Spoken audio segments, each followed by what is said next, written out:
The Polish Minister of Culture and National Heritage Bartłomiej Sienkiewicz cannot close down public media, according to the chairman of the National Broadcasting Council, Maciej Świrski. He is the owner, but such media outlets have their own lex specialis, that is, laws that regulate their operation. And at this point, if there is a lex specialis, the lex generalis, that is the commercial company's code, under which the minister made this decision to go into liquidation, does not apply. Following yesterday's decision by Minister Colonel Sienkiewicz, today Law and Justice politicians, Parliamentary Club Chairman Mariusz Błaszczak, as well as Andrzej Śliwka and Krzysztof Szczucki, conducted a parliamentary inspection at the Polish radio. The reporters were there with a camera. Initially, the security guards did not want to let the reporters into the room. Ktoś panu polecił, że telewizja nie może wejść, tak? Someone instructed you that the media could not enter, yes? And who made this decision? Can you explain? It would be our pleasure to contact this person. We care about full transparency, clarity. We care that these issues are seen by the public. Why can't our viewers see the parliamentary intervention? Can you please redirect us to the person who made this decision? We will talk to her. I understand that you are not the person here authorized to speak on this subject, but we will contact this person. Ms. Chairwoman, I understand that the media can enter the premises. They should be allowed in. But you as the chairwoman allow the media to enter. Yes. Then as Madame Chairman allowed, the media should enter. Excuse me, Madame Chairman agreed. Why can't we enter further?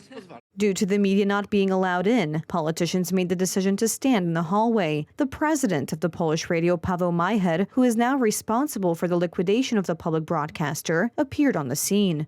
You have been appointed liquidator of Polish radio. Yes, I was appointed the liquidator of Polish radio. That's right. So you will not liquidate Polish radio, yes? I will do everything to rebuild the strength of the Polish radio. So we can conclude from this that these actions are a sham, that this is a ploy. Sir, this is your opinion. I have a different opinion. I suggest that we leave it at these opinions. And can you answer the simple question whether you will abolish Polish radio? I will not liquidate Polish radio. You know very well that my task is to rebuild the Polish radio. Thank you very much that you are involved in this process of reconstruction and that you will keep track of the process of the rebuilding of Polish radio. In the past, Paweł Majcher was a spokesman and head of Bartłomiej Sienkiewicz's political cabinet when he headed the Interior Ministry. Most likely because of this close relationship, Colonel Sienkiewicz referred Paweł Majcher to Polish radio. Previously, you claimed that you were elected president of Polish radio. Did you participate in any competition? There is no requirement for a competition, and I did not have to participate. In general, I have participated in many competitions in my life. And who offered you this position? We don't need to talk about it now. How come? Polish radio's legal chairwoman Agnieszka Kamińska has written a letter to the European Broadcasting Union, which unites public media around the world.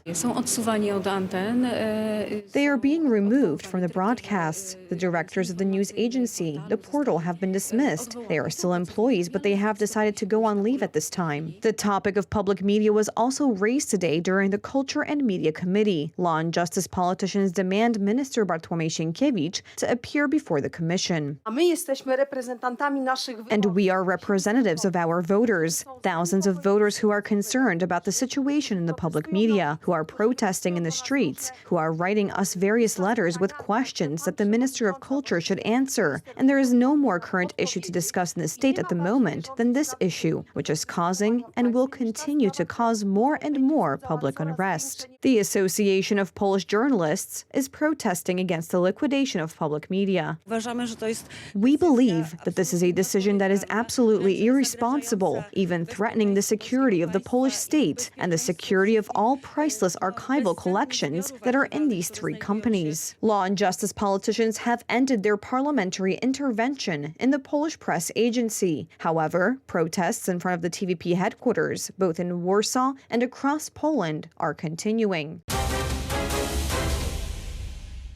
Day 673 of the Russian invasion of Ukraine. In the Black Sea, a civilian ship flying the flag of Panama ran into a Russian mine. According to the Ukrainian Operational Command South, 2 sailors are injured. The bulk carrier was sailing to one of the Danube ports for grain. After the explosion, flames appeared on board. The ship also lost speed and steering. The captain decided to anchor offshore to avoid sinking. Ukrainian Coast Guard vessels and rescue teams were directed to the scene. The Ukrainian Marine Guard and emergency services provided assistance. Doctors were sent on board. One of the injured sailors was treated on the spot. The other was taken to the hospital. Tugboats were also dispatched to bring the ship to port. The Israel Defense Forces located more tunnels of Hamas terrorists. One of them was connected to the apartments, offices, and hideouts of key Hamas members.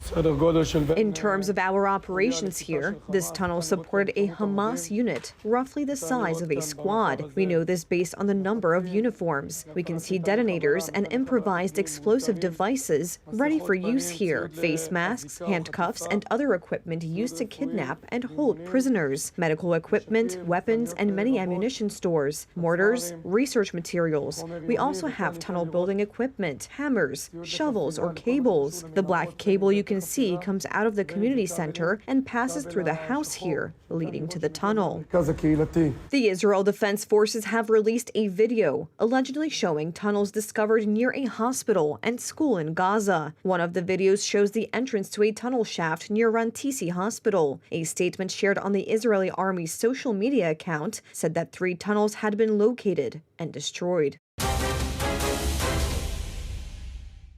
Heavy rains in Central Europe and a warming climate have caused water levels, including the Danube River, to rise dramatically. Budapest authorities have issued an alert for possible flooding.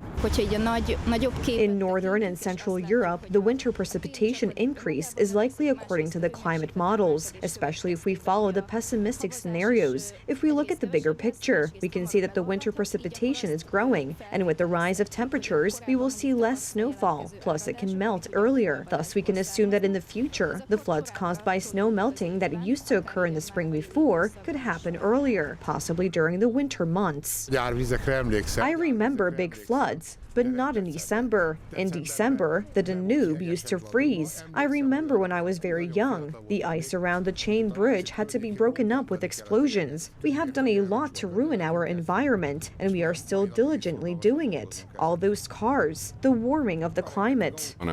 We have never experienced such spring-like temperatures in December, and the water retained in snow in the Alps has surpassed all records. So we are preparing for being in a continuous state of defense readiness up until June. Water levels have already risen significantly in the Danube River and the Hungarian capital. Authorities are asking residents to remove cars parked near the flood zone. Budapest residents have proactively responded to the threat by building ramps and deploying mobile dams. Hungary's General Directorate of Water Management reported that the Danube's level reached 6 meters and 93 centimeters yesterday. That's still 2 meters less than the nearly 9 meters recorded in 2013, when extreme flooding across Central Europe began after heavy rains in late May. Previously, the Danube's level exceeded 6 meters in December in 1987, but then the water did not overflow the embankments.